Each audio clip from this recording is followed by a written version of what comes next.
चलिए आज एलिमिनेटर का मैच भी हो गया गुजरात और मुंबई के बीच का।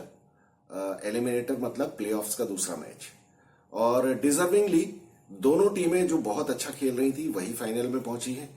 चेन्नई जो कि 14 मैचों के बाद सेकंड पोजीशन पे थी वो, और गुजरात जो टॉप पोजीशन पे थी। और दोनों ही टीमें थ्रू आउट द टूर्नामेंट बहुत अच्छा खेली है और कभी भी ऐसा नहीं लगा कि ये टीमें डिजर्व नहीं करती हैं प्लेऑफ्स में जाने के लिए। और हालांकि मुंबई जो है, मुंबई ने सेकेंड हाफ में थोड़ा सा रेस पकड़ी थी, लेकिन मुंबई डिजर्व नहीं करती थी। इवन प्लेऑफ में आने के लिए भी डिजर्व नहीं करती थी। अब कोई भी मुंबई के फैंस कुछ भी कहें या रोहित शर्मा के फैंस कुछ भी कहें, लेकिन ये पूरी पूरी जिम्मेदारी रोहित शर्मा की है। देखिए, बॉलिंग अगर कमजोर थी तो बॉलिंग मुंबई की चेन्नई से कमजोर नहीं थी, लेकिन MS धोनी ने वो गलतियां नहीं की जो रोहित शर्मा ने की है। रोहित शर्मा ने तो जैसे कसम खा रखी है। और मतलब आज भी मैच के बाद वो ये जब एक मैच में मैंने कहा था कि बेशर्मी का अगर पुतला बनाया जाए तो उसके ऊपर चेहरा एडन मार्करम का होना चाहिए, लेकिन मुझे लगता है अभी एक दूसरा पुतला भी बनाना चाहिए जिसके ऊपर रोहित शर्मा का चेहरा लगाना चाहिए, क्योंकि वो अपनी गलती मानने को ही तैयार नहीं है। आज देखिए, आज के मैच में मुंबई 70 रन से मैच हारी है। 224 रन उनको बनाने थे और वो 170 रन बना पाए। 30 और 30 60 64 रन से मैच हारे हैं वो, 63 रन से। 63 रन का स्कोर 20 ओवर के मैच में अगर रोहित शर्मा ने 40 बॉल खेली होती तो ये कुछ भी नहीं था। रोहित शर्मा को ये कौन समझाएगा? ये रोहित शर्मा को किसने बेवकूफी की गोली खिलाई है कि तुमको जाके T20 मैच में बल्ला घुमाना है? और भले आदमी, तुम अगर ऐसे ही करना था तुम्हें, तो तुमने ये वर्ल्ड कप में क्यों नहीं किया? वर्ल्ड कप में आप लोगों को याद है रोहित शर्मा की बैटिंग की अप्रोच क्या थी? मतलब 26 बॉल खेल रहे हैं और 35 रन बना रहे हैं, और 18 बॉल खेल रहे हैं और 25 रन बना रहे हैं, और इस तरह से कि मतलब जैसे पावर प्ले में तो बल्ला उठाना ही नहीं है। मतलब बिल्कुल ही T20 की अप्रोच जो होती है ट्रेडिशनल या जो होनी चाहिए, उसके ऑपोजिट बैटिंग इसने वर्ल्ड कप में की थी। और IPL आते ही क्या किया? IPL आते ही बल्ला घुमाने लगा। 6 बॉल में 10 रन, 12 बॉल में 18 रन, 18 बॉल में 25 रन, और बस खत्म। बस एक 50 मारी है, वो भी दिल्ली के अगेंस्ट, जो कि दिल्ली आखिरी नंबर पे के लिए फाइट कर रही थी। उसके अगेंस्ट रन बनाए हैं रोहित शर्मा ने, और कुछ किया नहीं। तो रोहित शर्मा अब बाद में आके कुछ भी बोले कि हम कलेक्टिवली हम लोगों ने रिस्पॉन्सिबिलिटी नहीं ली और हमारी पार्टनरशिप, और कह रहा है कि हमारी पार्टनरशिप्स नहीं लगी। तो भैया, तुमने किसी मैच में ओपनिंग पार्टनरशिप लगाई या लगाने की कोशिश की? रोहित शर्मा ने किसी भी मैच में ओपनिंग पार्टनरशिप लगाने की कोशिश ही नहीं की। जो उसकी बैटिंग की अप्रोच थी उससे बिल्कुल भी नहीं लग रहा था कि ये कुछ पार्टनरशिप वगैरह या कुछ स्टडी स्टार्ट देने के मूड में है। वो तो आते साथ ही बल्ला घुमाना है उसको। आज मोहम्मद शामी के ऊपर बल्ला घुमाने चला गया। अब मोहम्मद शामी को क्या समझ रखा है तुमने? मतलब उसको क्या आकाश सिंह समझ रखा है चेन्नई का, कि जिसको तुम मार दोगे? या दिल्ली के वो जो बॉलर थे जिनसे बॉलिंग नहीं हो रही थी, जिनके अगेंस्ट तुमने 60 रन बनाए थे? अब ये तो मतलब ये कि कोई आदमी अगर समझ के भी ना समझना चाहे तो उसको कोई समझा नहीं सकता है। आज टॉस जीत के, जब टॉस में बड़ी मजेदार बात हुई, जब टॉस हार गया हार्दिक पांड्या, तो उसने बहुत फ्रस्ट्रेट होकर रोहित शर्मा के हाथ पे हाथ मारा और रोहित शर्मा तो ऐसा खुश हो गया कि बस जैसे अब आज तो उसको मैच उसके हाथ में ही है, क्योंकि आज उसको चेज करने को मिल गया। और बहुत ही ज्यादा खुश नजर आ रहा था रोहित शर्मा। उसको पता नहीं था क्या बम फटने वाला है, जो कि बम फटा शुभमन गिल के रूप में। शुभमन गिल ने क्या गजब की बैटिंग की है। आज IPL की इस सीजन की 3री सेंचुरी मार दी उसने, और टोटल उसके देखिए 850 रन हो गए। ऑरेंज कैप तो कहा वो 10 15 20 रन पीछे था फाफ डू प्लेसी से, और फाफ डू प्लेसी के 730 रन थे और उसको सरपास ही नहीं किया, और 120 रन आगे निकल गया उससे। अब जो एग्जिस्टिंग बैट्समैन में जो 5वें नंबर पे है डेवोन कॉनवे, वो उससे 250 रन पीछे। तो अब तो ऑरेंज कैप तो खैर शुभमन गिल की हो ही गई। खैर बात ऑरेंज कैप की नहीं है, लेकिन आज शुभमन गिल ने क्या गजब की बैटिंग की है, बहुत ही बढ़िया बैटिंग की है।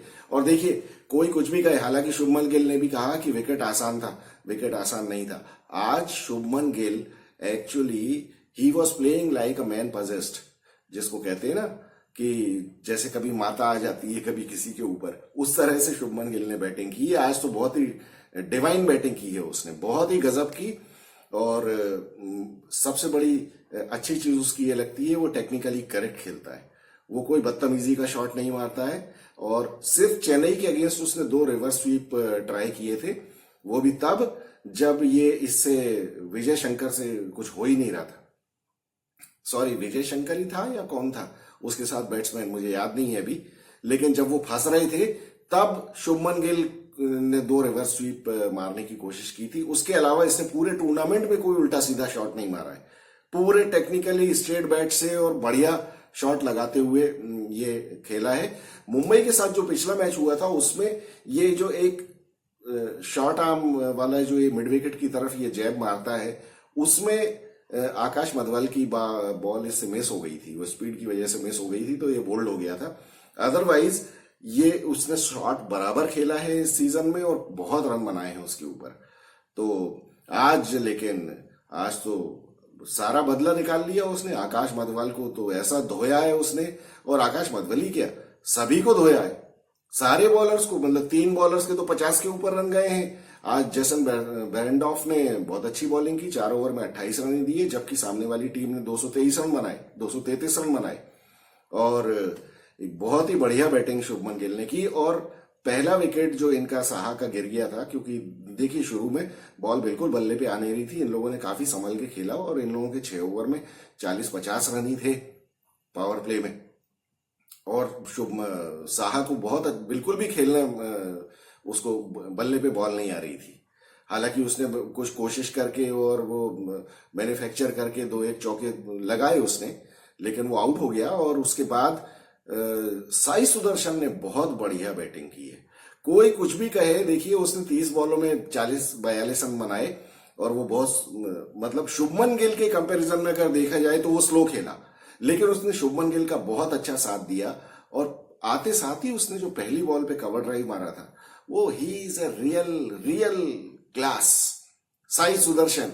वो देख के जो मजा आया है उसमें आज उसकी बैटिंग में, बिल्कुल टेस्ट मैच स्टाइल में उसकी बैटिंग है। वो भी सीधे बल्ले से खेलता है। टेक्निकली देखिए जो सीधे बल्ले से और इस तरह से जो ट्रेडिशनल शॉट्स खेलते हैं ना, उन बैट्समैन को देखने का मजा ही कुछ और है। और ये कितने भी लठे तो बल्ला चला लें, लेकिन इनकी बैटिंग में वो मजा नहीं आता। जो एक टेक्निकली करेक्ट बैट्समैन जो रन बनाता है ना, आज शुभमन गिल ने क्या बैटिंग की है। कोई उसने उल्टा सीधा शॉट नहीं मारा, लेकिन कितने रन बनाए उसने। 62 बॉलों में 64 बॉलों में उसने 129 रन बना दिए। तो गजब की बैटिंग की है, और वही बैटिंग देखने में मजा आता है। और इन लोगों ने 223 रन बना दिए।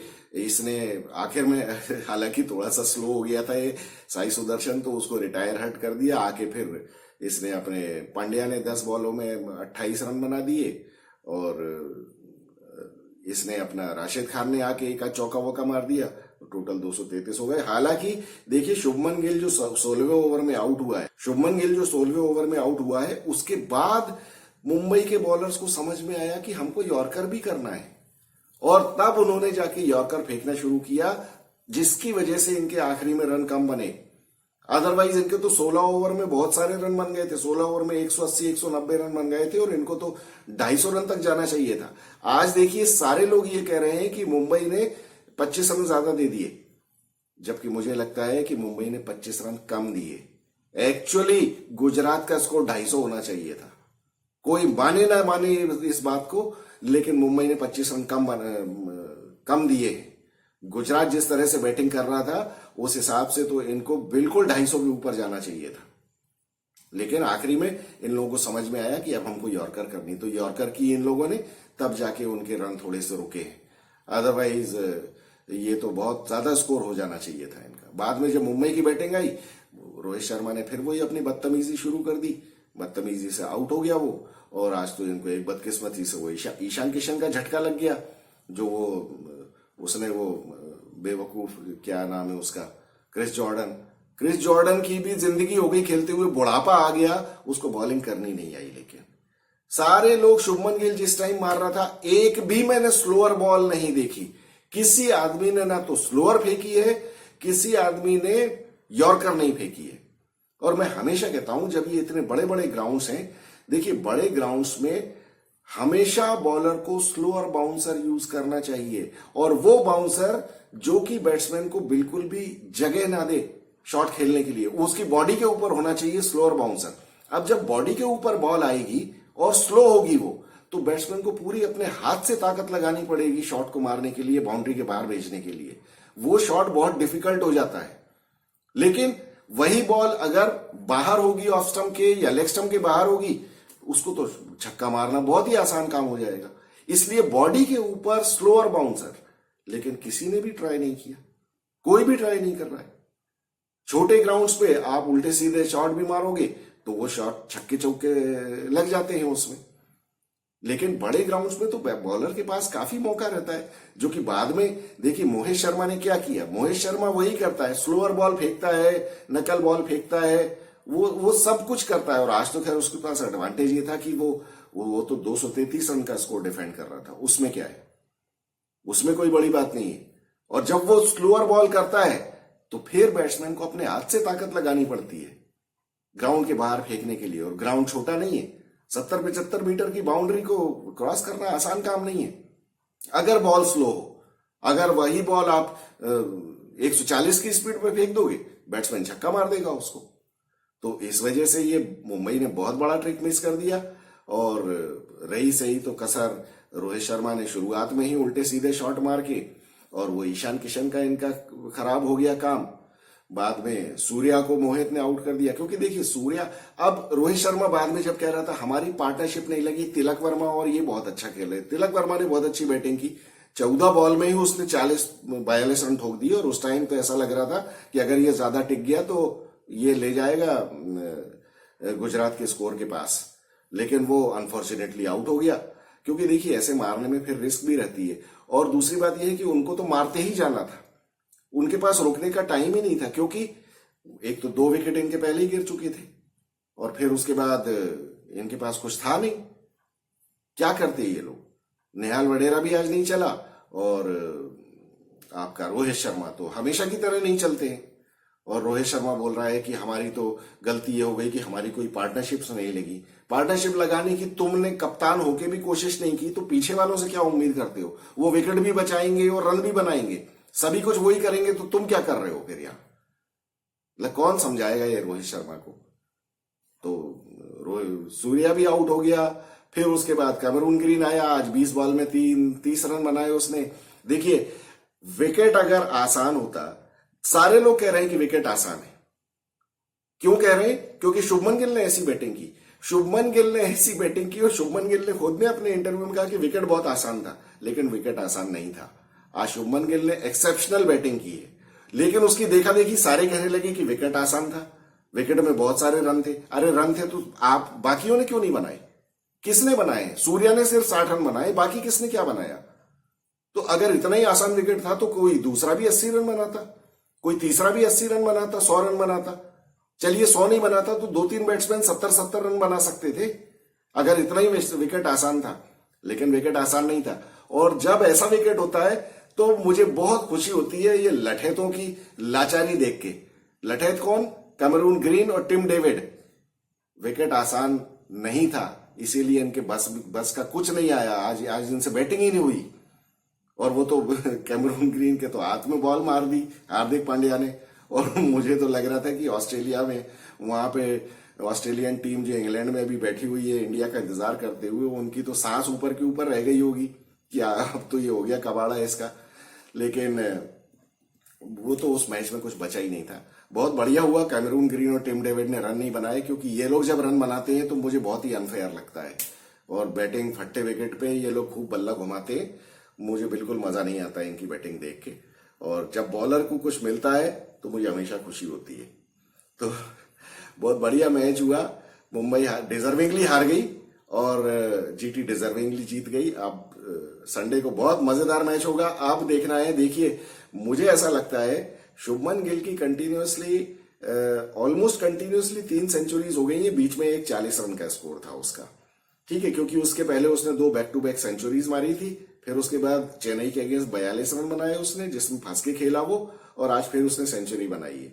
अब लॉ ऑफ एवरेज के हिसाब से मुझे लगता है कि फाइनल में शुभमन गिल का स्कोर बड़ा नहीं आएगा, और अगर बड़ा आया तो बहुत ही बड़ी बात हो जाएगी। लेकिन अब देखते हैं कि शुभमन गिल को महेंद्र सिंह धोनी कैसे जाल में फंसाता है। और ये मैच फाइनल का तो बहुत ही मजेदार होने वाला है। अब देखिए ना, बारिश वारिश कुछ नहीं होनी चाहिए, ना ड्यू गिरनी चाहिए, फेयर गेम होगा तो मजा आएगा। और फेयर गेम जब होता है, जब एडवांटेजेस दोनों टीमों के पास सेम रहते हैं, तब MS धोनी का हाथ पकड़ना मुश्किल है। तो अब मुझे तो बेसब्री से इंतजार है संडे का, आप लोग भी इंतजार कर रहे होंगे। मिलेंगे हम लोग संडे को मैच के बाद। Thank you so much.